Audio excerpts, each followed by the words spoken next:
Orang yang membiasakan dirinya tidur di lantai, pasti, ini hukumnya pasti ya, secara hukum duniawi, orang tersebut akan sangat jauh terkena oleh sihir, santet, guna-guna, gayung, tuju, teluh, dan yang semacam dengan hal-hal seperti itu. Penyebabnya adalah, semua jenis santet, teluh, tuju, gayung, sihir, guna-guna, ketika dia bergerak atau menuju kepada sasaran, jaraknya dari tanah hanya bisa sedengkul orang dewasa. Itu pun santet ataupun guna-guna yang powernya maksimal. Jadi semakin berkurang power dari sebuah santet maupun guna-guna, maka akan semakin tinggi jaraknya dari tanah ketika santet ataupun guna-guna itu bergerak ke sasaran. Jadi sudah bisa dipastikan secara alamiah, orang-orang yang membiasakan dirinya tidur di lantai, maka mereka berada di bawah frekuensi santet, tuju maupun guna-guna. Selain daripada itu, kelebihan orang-orang yang membiasakan dirinya tidur di lantai ialah dia tidak akan pernah terkena oleh segala macam energi negatif. Seperti yang kita ketahui, satu-satunya energi negatif yang ada di dunia ini hanyalah amarah atau emosi.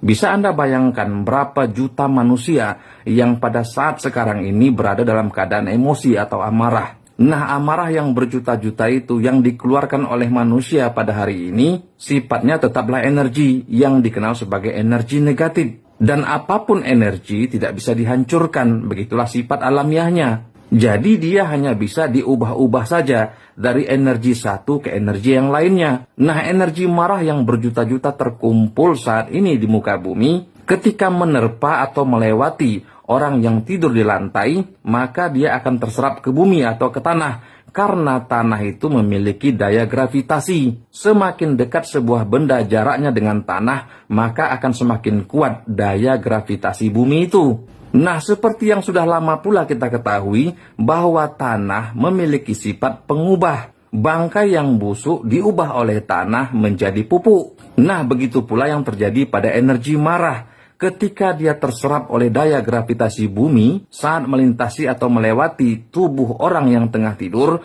maka energi negatif itu akan diubah oleh tanah menjadi energi positif. Sehingga kejadiannya, tubuh seseorang yang tengah tertidur di lantai akan mendapatkan asupan energi positif dari energi amarah yang telah diubah oleh tanah menjadi energi positif tadi.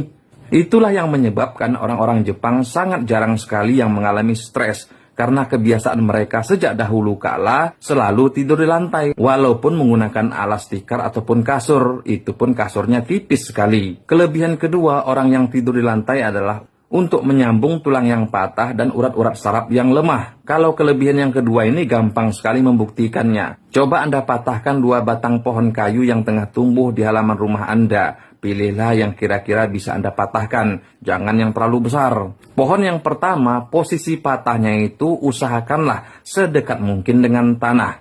Dan pohon yang kedua Anda patahkan tentu saja berbeda dari yang pertama, jauhkan atau tinggikan dari tanah posisi patahannya. Lalu tunggu kira-kira seminggu, mana yang lebih cepat tersambung, patahan yang pertamakah atau patahan yang kedua? Pasti yang lebih cepat tumbuh adalah pohon yang pertama tadi, yang dipatahkan lebih dekat ke tanah posisinya. Penyebab pertama secara alamiah, nutrisi-nutrisi yang ada dalam tanah lebih cepat sampai kepada patahan yang pertama, karena lebih dekat ke tanah. Sedangkan patahan yang kedua tentu saja nutrisinya lebih lama, karena posisi patahannya jauh dari tanah. Tetapi sebenarnya ilmu ini telah lama dipraktekkan oleh orang tua-tua kita pada masa lalu. Jadi, orang-orang zaman dulu itu kalau mengeluarkan fatwa, tidak sembarangan kawan-kawan. Telah mereka buktikan dan uji berkali-kali, barulah semacam fatwa itu mereka keluarkan.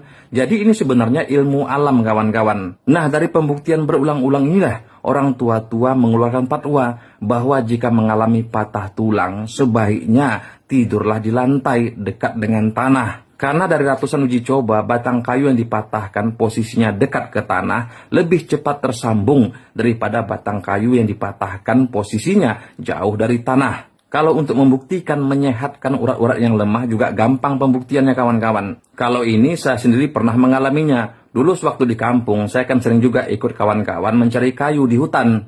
Nah, kebanyakan saat kayu-kayu telah dikumpulkan, bingung mencari tali. Sehingga mau tidak mau kita harus mencari akar-akar kayu yang bisa dijadikan tali. Nah, disinilah uniknya pembuktian yang telah dilakukan oleh orang tua-tua pada zaman dulu. Jika akar kayu itu diputuskan jauh dari tanah posisi putusnya, maka ketika dijadikan tali untuk mengikat kayu-kayu bakar itu, akar yang begitu kuat pada semula jadinya tiba-tiba menjadi ketas dan pasti gampang putus. Namun, kalau kita memutuskan akar kayu itu dekat sekali dengan posisi tanah, maka sudah terbukti berkali-kali akar kayu itu akan menjadi tali yang sangat kuat, kokoh, dan mantap. Ini semata-mata ilmu alam di mana sesuatu yang dekat dengan tanah, maka tanah itu pada malam hari akan mengeluarkan semacam gas atau bau tanah. Nah, tanpa kita sadari secara ilmu fisika, aroma atau bau tanah yang menguap keluar saat seseorang itu tidur di lantai, ternyata sangat aktif dan sesuai bagi tulang, darah, daging, urat. Jadi bagi kawan-kawan yang mengalami 3 masalah tadi, sebaiknya cobalah saran atau fatwa dari orang tua-tua kita pada masa lalu ini. Wallahu a'lam bishawab, mudah-mudahan bermanfaat. Minta ampun maaf jika tersilap kata, tersilap lidah. Assalamualaikum warahmatullahi wabarakatuh.